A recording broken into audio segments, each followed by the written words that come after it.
하지만 한편으로 이런 생각을 하시는 분들도 있을 거예요. 주체적인 선택, 좋은 방향, 적당한 목표, 뚜렷한 가치와 의미. 그거 누가 몰라요? 하기가 어려운 거지. 혹은 그렇게까지 할 필요가 있을까? 그냥 살면 되는 거지. 이렇게 생각하시는 분들도 주변에 종종 봤는데요. 왜 이런 마음가짐이 필요할까요? 작가는 이렇게 말했습니다. 다나한 독서. 안녕하세요. 다나한 독서의 김다나입니다. 어느새 새해가 다가왔습니다. 여러분은 새해가 되었을 때 소원 비셨나요? 올해는 이렇게 살아야지. 어떤 목표를 이뤄야지. 저 또한 소원을 빌었는데요. 매년 목표는 세우지만 중요한 건 마음가짐이라 생각해요. 어떤 마음가짐을 가지느냐에 따라 올해를 보낼 태도가 되고 그 태도가 1년을 만들 수 있겠죠. 제가 지난 영상에서 유시민 작가의 책을 리뷰했는데요. 많은 분들이 댓글을 남겨주시고 책 추천도 해주셨어요. 그러면서 유시민의 어떻게 살 것인가에 대한 내용도 궁금하더라고요. 마침 연말연시가 되면서 새해 나는 어떻게 살아야 할까 고민이 되기도 해서 이 책을 읽어봤습니다. 이 책은 2013년에 출간되었는데요. 12년 전에 쓴 글이지만 충분히 언제 읽어도 좋은 도움이 되는 글이었어요. 유시민 작가의 솔직한 이야기와 어른스러운 조언이 담겨 있었습니다. 유시민 작가라면 어떻게 살라고 조언을 해줬을까? 궁금하신 분들. 인생의 한 겹 한 겹을 쌓으면서 어떤 방향으로 살아가야 할까? 힘들 때는 또 어떻게 이겨내야 할까? 고민인 분들. 지금 같이 읽어볼까요? 다나한 독서. 이 책은 크게 삶과 죽음, 그리고 연대에 대해 이야기하고 있습니다. 어떻게 살아갈까? 그리고 어떻게 죽음을 맞이할까? 그리고 우리는 왜 연대해야 할까? 하는 이유에 대해 말하고 있습니다. 우선 가장 기본적인 질문을 해볼게요. 다른 주변을 떼어놓고 나 자신만 본다면 어떻게 살고 싶으세요? 내가 어떻게 살아야 행복하고 좋을까요? 매슬로우의 욕구 5단계 중 가장 높은 단계에는 자아실현의 욕구가 있죠. 저 또한 자아실현을 원하는데요. 유시민 작가 또한 자아실현을 위해 꿈을 꾸고 실현하는 과정을 즐기려고 말합니다. 이 책이 나오기 전에요. 같은 제목의 책이 있었습니다. 바로 밴드 가수 크라잉넛이 쓴 에세이 어떻게 살 것인가가 있거든요. 작가는 이 책을 읽고 난 후 이런 생각이 들었답니다. 어떻게 살 것인가? 크라잉넛은 자기네 생각을 이야기했다. 좋아한다면 부딪혀. 까짓거 부딪혀. 훌륭한 대답이다. 그들은 자기네가 좋아하는 펑크록 음악을 들고 세상과 부딪혀 나름 성공했다. 인생에서 성공은 매우 중요하다. 그러나 그보다 더 중요한 건 자기가 좋아하는 일을 하면서 소신껏 인생을 사는 것이다. 물론 그렇게 산다고 해서 다 성공하는 건 아니다. 그러나 좋아하는 일이 아예 없거나 있어도 포기하고 산다면 그 인생은 성공할 수도 실패할 수도 없다. 어디 크라잉넛 뿐이겠는가? 지금도 홍대 앞 클럽에서는 수많은 크라잉넛들이 저마다의 음악을 들고 온몸으로 세상과 부딪히고 있다. 어떤 밴드는 언젠가 한 번쯤 대중의 마음을 흔들어 놓을 것이다. 어떤 밴드는 끝내 대중과 소통하지 못한 채 쓸쓸한 최후를 맞을 것이다. 그러나 어쨌든 인디밴드는 계속 생겨날 것이고 그들이 세상과 부딪히는 시끄러운 소리도 끝나지 않을 것이다. 나는 그들이 부럽다. 노래를 좋아하는 만큼 잘할 수 있다면 나도 그렇게 살고 싶다. 노래만 그런 게 아니다. 무엇이든 좋아하는 일을 잘할 수 있는 사람은 그 일을 하면서 행복한 인생을 살 수 있다. 나는 그것이 품위 있는 인생, 존엄한 삶의 기본이라고 생각한다. 누구나 꿈꾸는 방향이지만 그게 쉽지는 않죠. 그리고 또 어떤 꿈을 꾸기도 쉽지 않습니다. 어떤 목표를 세워 매진하고 싶지만 목표가 세워지지 않을 때도 있죠. 저도 어릴 적 꿈이 없어서 고민인 때가 있었어요. 정말 하고 싶은 게 있다면 매진하고 싶었는데 그런 마음이 생기지 않았죠. 작가 역시 그런 일을 겪었다고 합니다. 내 문제는 꼭 하고 싶은 일이 없다는 것이었다. 그걸 하지 못한다면 삶이 깜깜해질 것 같은, 그렇게 간절하게 하고 싶은 일이 없었다. 생각을 해보지 않은 것은 아니었다. 어렸을 때 제사를 지내러 큰 집에 가면 어른들이 아이들을 모아놓고 조상들 이야기를 들려주었다. 오늘 제사를 모신 할아버지는 이런 벼슬을 하셨고 외가는 어떠했으며 처가는 누구의 후손이다. 뭐 그런 끝도 없이 가지를 쳐나가는 옛날 이야기였다. 가문의 영광에 대한 강의가 끝나면 어른들은 커서 무엇이 되고 싶느냐고 물었다.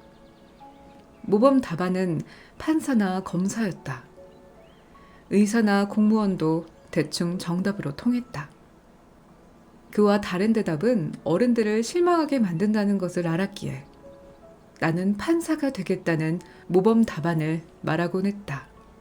어른들은 매우 기꺼워하셨다. 그러나 어떤 사람이 되고 싶은지, 삶의 목표가 무엇인지는 아무도 묻지 않았다. 무엇이 되는 거는 결과죠. 목적 의식 없이 결과만을 쫓으면 과정도 힘들고요.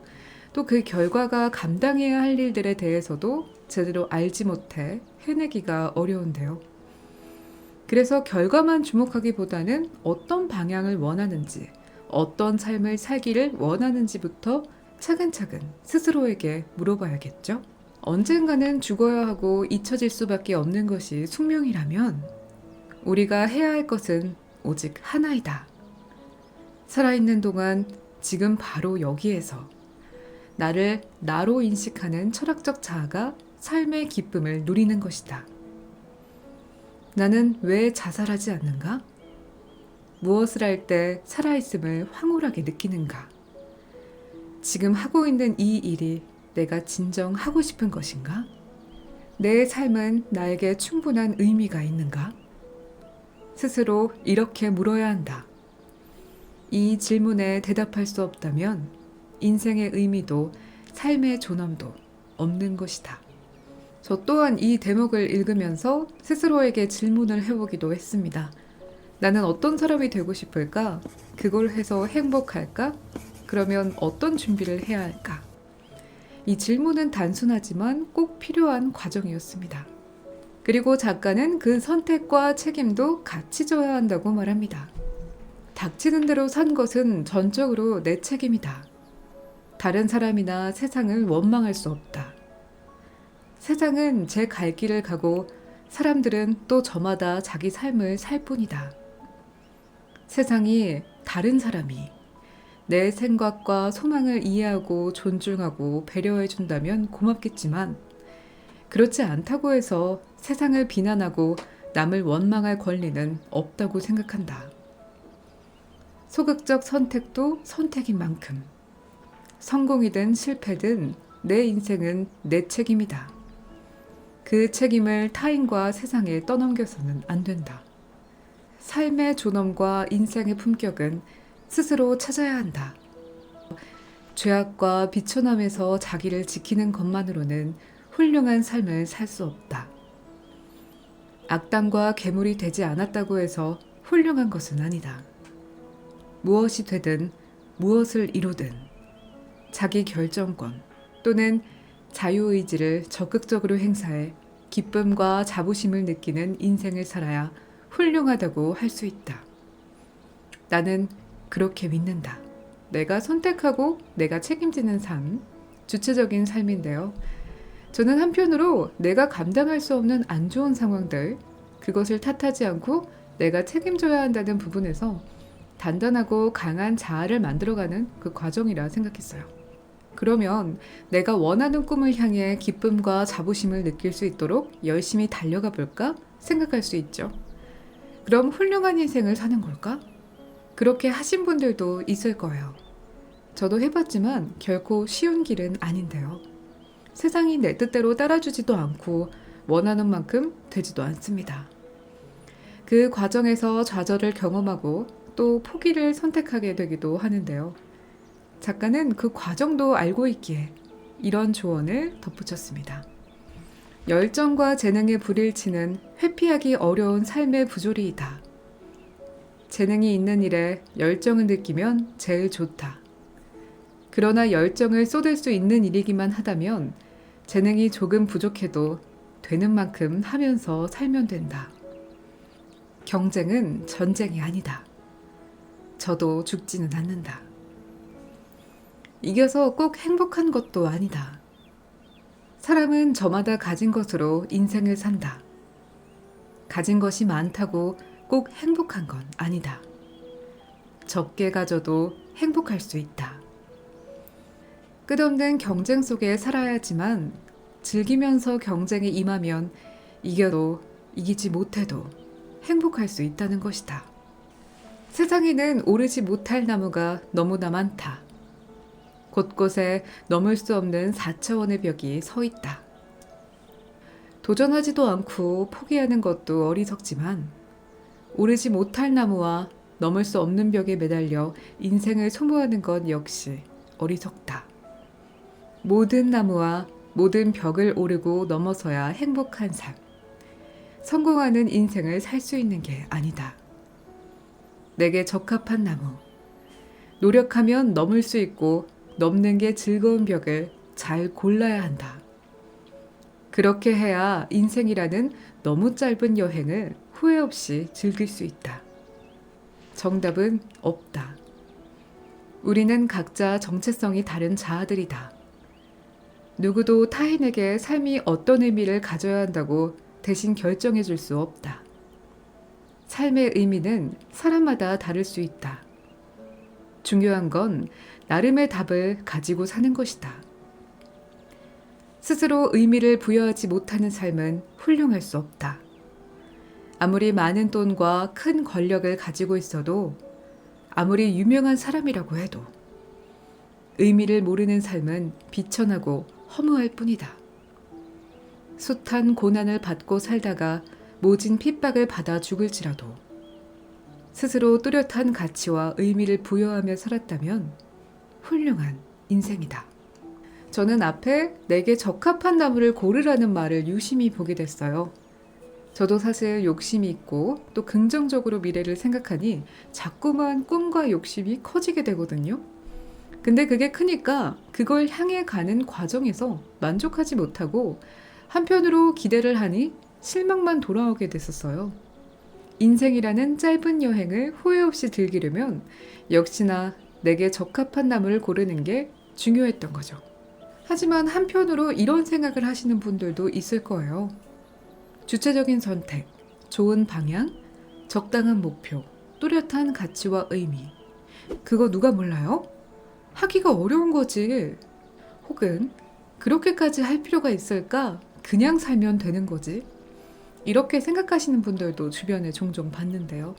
왜 이런 마음가짐이 필요할까요? 작가는 이렇게 말했습니다. 삶은 언제나 불안하다. 우리는 늘 어디엔가 부딪히고 누구에겐가 상처받으며 살아간다. 욕망을 제어하지 못해 실수와 잘못을 저지른다.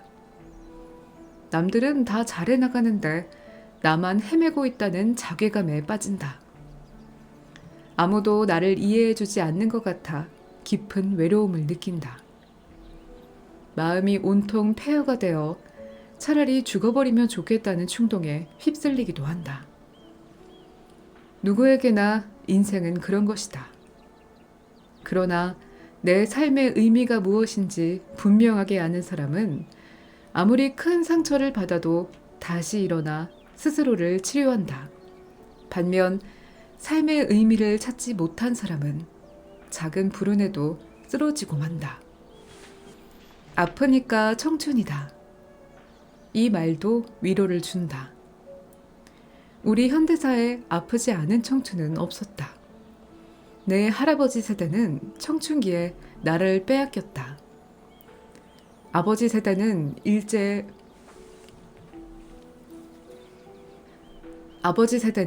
일제 징용 징병과 한국전쟁을 겪었다. 내 세대는 박정희 전두환의 독재와 혹심한 노동 착취에 시달리면서 청춘을 보냈다. 어느 세대의 청년들도 망국과 전쟁과 독재에 대해 책임을 질 일을 한 적이 없었지만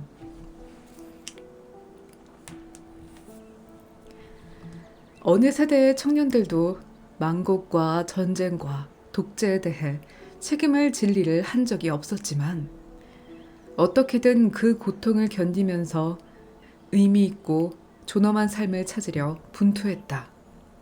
날이 좋았다가 흐리고 또 비가 왔다가 해가 뜨는 날씨처럼 인생에서도 의도치 않게 힘들어지는 순간이 오는데요.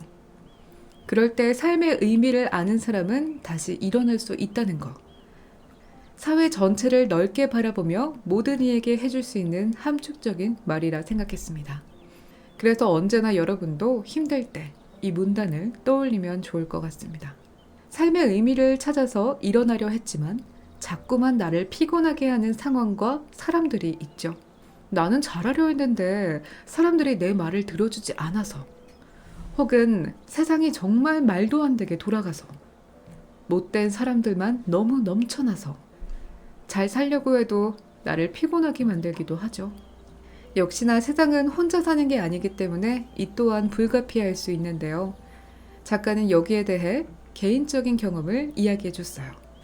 내 나름의 비법이 있기는 하다. 한마디로 표현하면 거리감이다. 세상에 대해서, 타인에 대해서, 내가 하는 일에 대해서, 그리고 내 자신에 대해서도 일정한 거리감을 유지하는 것이다.